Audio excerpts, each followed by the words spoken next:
प्यारे बच्चों, आपका दिन मंगलमय हो। अगर आप नए हैं तो चैनल को सब्सक्राइब कर लें। आज हम शुरू करते हैं जनसंचार माध्यम का जो पाठ है, अगला पार्ट। इसमें हमने पढ़ा था प्रश्न, जनसंचार के तत्व कौन से होते हैं, संचार के तत्व कौन से होते हैं, संचार के अलग अलग तत्व होते हैं।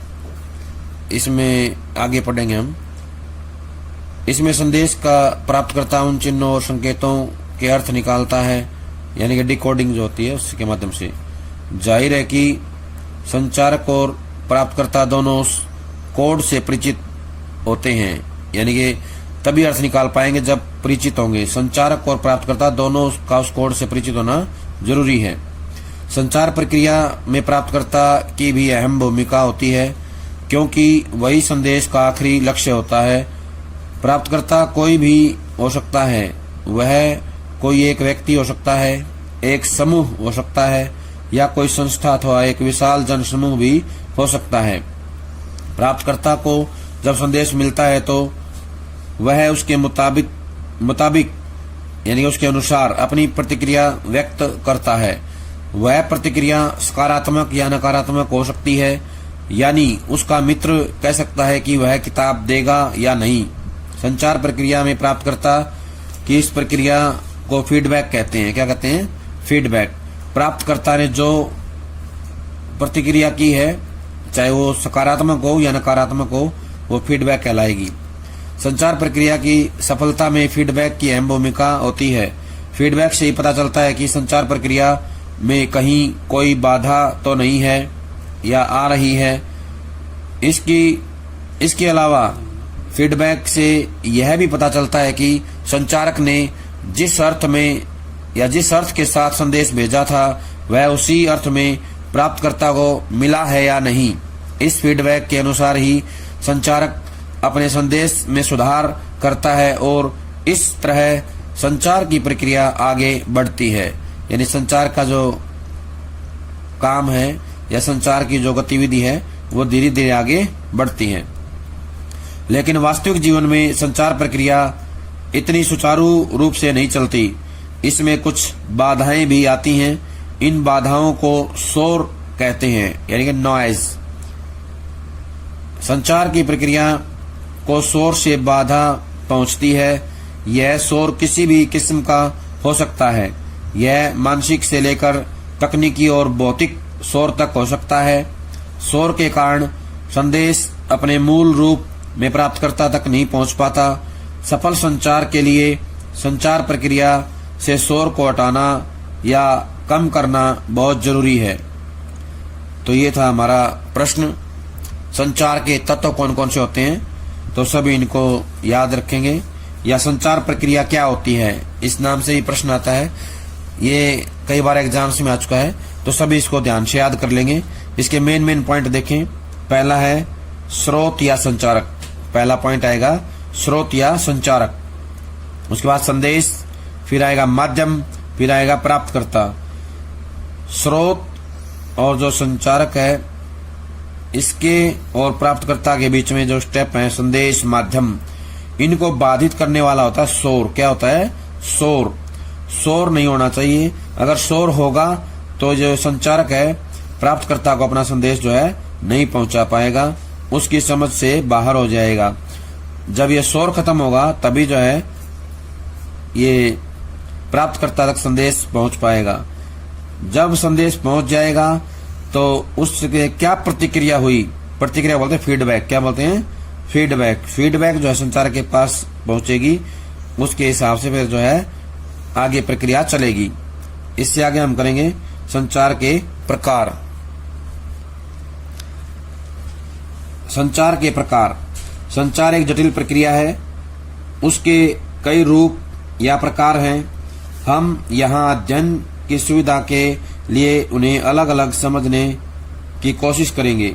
वैसे संचार के विभिन्न रूप या प्रकार एक दूसरे में काफी घुले मिले हैं। उन्हें अलग अलग देखना काफी मुश्किल है। जैसे कभी आप अपने मित्र को इशारे से बुलाते हैं, जाहिर है कि यह इशारा भी संचार है। इसे सांकेतिक संचार कहते हैं। ये जो है संचार का एक प्रकार है, सांकेतिक संचार। इशारों के माध्यम से किसी को बुलाना, कोई काम बताना, ये क्या है? सांकेतिक संचार कहलाता है। जब हम अपने से बड़ों को सम्मान से प्रणाम करते हैं तो उसमें मौखिक संचार के साथ साथ दोनों हथेलियां जोड़कर प्रणाम का इशारा भी करते हैं। इस तरह एक ही साथ मौखिक और अमौखिक संचार होता है, यानी कि बिना बोले जो हम इशारों से काम करेंगे उसको बोलेंगे अमौखिक या सांकेतिक। मौखिक वो होता है जब हम बोल करके काम करते हैं, बोल करके कोई बात बताते हैं, वो होता है मौखिक संचार। जैसे हम किसी से बातें करते हुए अपनी आंखों, चेहरे, हाथ की गति और स्वर के उतार चढ़ाव के जरिए मौखिक संचार की अमौखिक क्रियाओं की मदद कर रहे होते हैं। मौखिक संचार की सफलता में अमौखिक संचार की बहुत महत्वपूर्ण भूमिका होती है, यानी कि मौखिक संचार में अमौखिक संचार का अहम योगदान होता है। हमारे जीवन की कुछ सबसे महत्वपूर्ण भावनाएं मौखिक से कहीं ज्यादा अमौखिक संचार के जरिए व्यक्त होती हैं, जैसे खुशी, दुख, प्रेम, डर आदि। संचार के विभिन्न रूपों को हम एक और तरह से देख सकते हैं। याद कीजिए, जब आप अकेले में होते हैं तो क्या कर रहे होते हैं? आप कुछ सोच रहे होते हैं, कुछ योजना बना रहे होते हैं या किसी को याद कर रहे होते हैं। यह भी एक संचार है। इस संचार प्रक्रिया में संचारक और प्राप्तकर्ता एक ही व्यक्ति होता है। यह संचार का सबसे बुनियादी रूप है। इसे अंतःवैयक्तिक संचार कहते हैं। अंतःवैयक्तिक संचार होता है इंट्रापर्सनल संचार कहते हैं इसको, और इसमें व्यक्ति स्वयं से ही बातें करता है। यह होता है अंतःवैयक्तिक संचार। जब पूजा, इबादत या प्रार्थना करते वक्त ध्यान में होते हैं तो वह भी अंतःवैयक्तिक संचार का उदाहरण है। किसी भी संचार की शुरुआत यहीं से होती है। हम पहले सोचते हैं, फिर किसी और से संवाद करते हैं।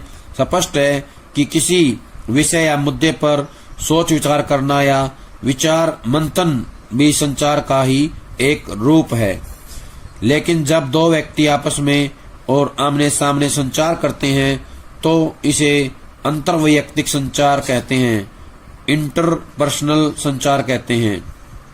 इस संचार में फीडबैक तत्काल प्राप्त होता है। अंतर्वैयक्तिक संचार की मदद से ही हम आपसी संबंध विकसित करते हैं और अपनी रोजमर्रा की जरूरतों को भी पूरा करते हैं या जरूरतें पूरी करते हैं। संचार का यह रूप पारिवारिक और सामाजिक रिश्तों की बुनियाद है। अपने व्यक्तिगत जीवन में सफलता के लिए हमारा अंतर्वैयक्तिक संचार का कौशल उन्नत और प्रभावी होना चाहिए।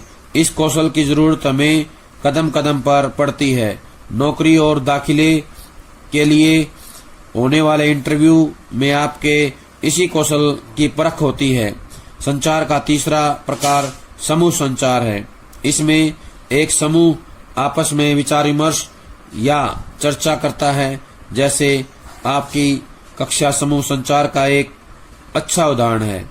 इस संचार में हम जो कुछ भी कहते हैं वह किसी एक या दो व्यक्ति के लिए न होकर पूरे समूह के लिए होता है। समूह संचार का उपयोग समाज और देश के सामने उपस्थित समस्याओं को बातचीत और बहस मुबाहिसे के जरिए हल करने के लिए होता है।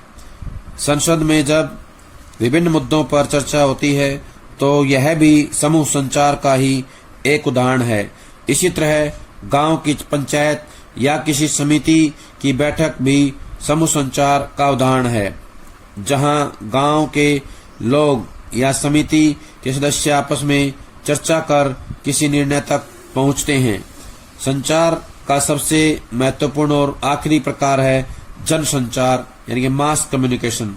जब हम व्यक्तियों के समूह के साथ प्रत्यक्ष संवाद की बजाय किसी तकनीकी या यांत्रिक माध्यम के जरिए समाज के एक विशाल वर्ग से संवाद कायम करने की कोशिश करते हैं तो इसे जनसंचार कहते हैं। तो ये थे संचार के प्रकार।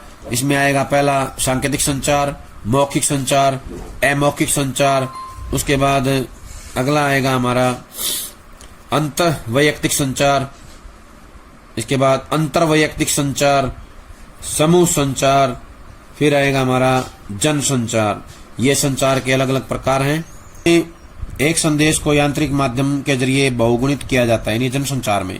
जनसंचार में क्या होता है, यांत्रिक यानी किसी माध्यम के द्वारा, यंत्र के द्वारा, जैसे लाउड स्पीकर है, टीवी है, रेडियो है, सिनेमा है, तो ये माध्यम हो गए। इनके जरिए क्या है, बहुगुणित किया जाता है, बहुत सारे लोगों तक पहुंचाया जाता है ताकि उसे अधिक से अधिक लोगों तक पहुंचाया जा सके। ये पहुंचाने का माध्यम है। इसके लिए हमें किसी उपकरण या माध्यम की मदद लेनी पड़ती है, मसलन यानी कि जैसे अखबार, रेडियो, टीवी, सिनेमा या इंटरनेट। अखबार में प्रकाशित होने वाले समाचार वही होते हैं, लेकिन प्रेस के जरिए उनकी लाखों, हजारों लाखों प्रतियां प्रकाशित करके विशाल पाठक वर्ग तक पहुंचाई जाती हैं। अब आएगा जनसंचार। जनसंचार क्या होता है, उसकी विशेषताएं क्या हैं। जनसंचार में फीडबैक तुरंत नहीं प्राप्त होता है। जनसंचार के श्रोताओं, पाठकों और दर्शकों का दायरा बहुत व्यापक होता है, साथ ही उनका गठन भी बहुत पंचमेल होता है। जैसे किसी टेलीविजन चैनल के दर्शकों में अमीर वर्ग भी हो सकता है और गरीब वर्ग भी, शहरी भी और ग्रामीण भी, पुरुष भी और महिला भी, युवा तथा वृद्ध भी। इसके अलावा उनमें कोई दिल्ली में बैठा हो सकता है और कोई पटना में, लेकिन सभी एक ही समय टीवी पर अपनी पसंद का कार्यक्रम देख रहे हो सकते हैं। इसी से जुड़ी जनसंचार की एक प्रमुख विशेषता यह है कि जनसंचार माध्यमों के जरिए प्रकाशित या प्रसारित संदेशों की प्रकृति सार्वजनिक होती है। इसका अर्थ ये हुआ कि अंतरवैयक्तिक या समूह संचार की तुलना में जनसंचार के संदेश सबके लिए होते हैं। जनसंचार का संचार के अन्य रूपों से एक फर्क यह भी है कि इसमें संचारक और प्राप्तकर्ता के बीच कोई सीधा संबंध नहीं है। प्राप्तकर्ता यानी पाठक, श्रोता और दर्शक संचारक को उसकी सार्वजनिक भूमिका के कारण पहचानता है।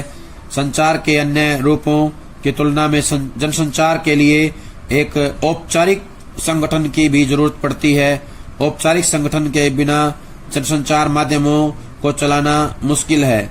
जैसे समाचार पत्र किसी न किसी संगठन से प्रकाशित होता है या रेडियो का प्रसारण किसी रेडियो संगठन की ओर से किया जाता है। जनसंचार माध्यमों की एक और महत्वपूर्ण विशेषता यह है कि उनमें ढेर सारे द्वारपाल काम करते हैं। द्वारपाल होता है गेट कीपर। द्वारपाल वह व्यक्ति या व्यक्तियों का समूह है जो जनसंचार माध्यमों से प्रकाशित या प्रसारित होने वाली सामग्री को नियंत्रित या निर्धारित करता है। किसी जनसंचार माध्यम में काम करने वाले द्वारपाल ही तय करते हैं कि वहां किस तरह की सामग्री प्रकाशित या प्रसारित की जाएगी। जैसे किसी समाचार पत्र में संपादक और उसके सहायक समाचार संपादक, सहायक संपादक, उप संपादक आदि यह तय करते हैं कि समाचार पत्र में क्या छपेगा, कितना छपेगा और किस तरह छपेगा। इसी तरह टीवी और रेडियो में भी द्वारपाल होते हैं जो उससे प्रसारित होने वाली सामग्री को निर्धारित करते हैं। जनसंचार माध्यमों में द्वारपाल की भूमिका बहुत महत्वपूर्ण मानी जाती है। यह उनकी ही जिम्मेदारी है कि वे सार्वजनिक हित, पत्रकारिता के सिद्धांतों, मूल्यों और आचार संहिता के अनुसार सामग्री को संपादित करें और उसके बाद ही उनके प्रसारण या प्रकाशन की इजाजत दें। जनसंचार के कार्य। आप अपने रोजमर्रा के जीवन में संचार का खूब इस्तेमाल करते हैं। निश्चय ही आप उसके उपयोग और कार्यों से बहुत हद तक परिचित हैं। संचार विशेषज्ञों के अनुसार संचार के कई कार्य होते हैं। इनमें से कुछ कार्यों को हम यहाँ रेखांकित करते हैं।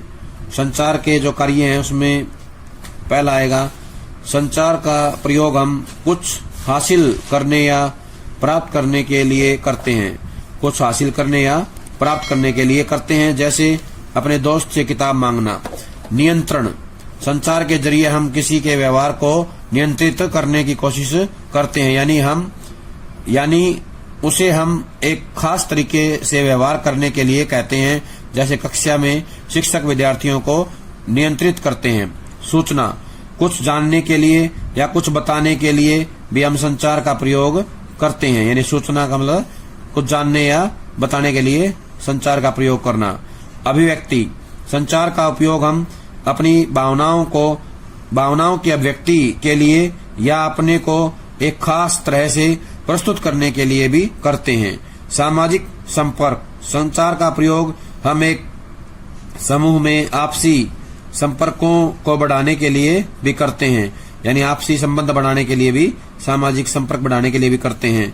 अगला है, संचार का प्रयोग अक्सर हम अपनी समस्याओं या किसी चिंता को दूर करने के लिए करते हैं। समस्याओं या किसी भी चिंता को दूर करने के लिए करते हैं।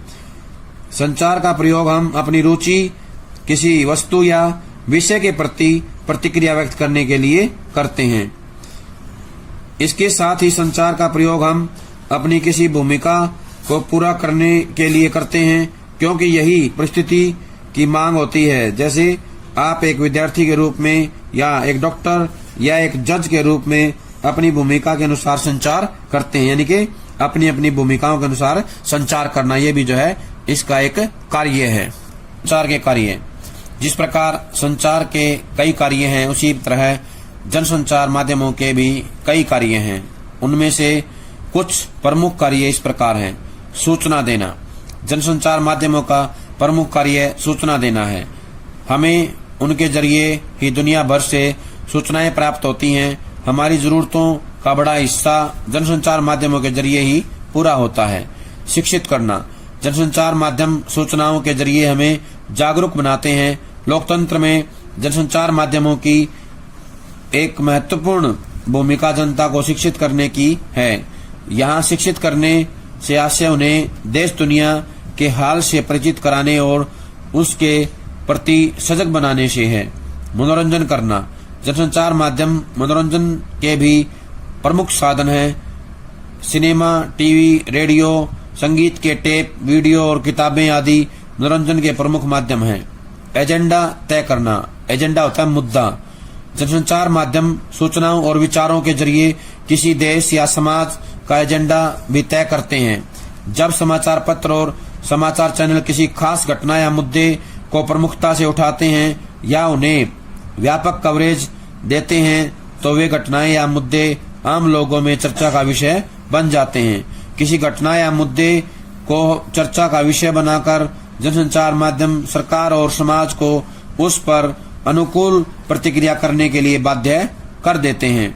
निगरानी करना, किसी लोकतांत्रिक समाज में जनसंचार माध्यमों का एक और प्रमुख कार्य सरकार और संस्थाओं के कामकाज पर निगरानी रखना भी है।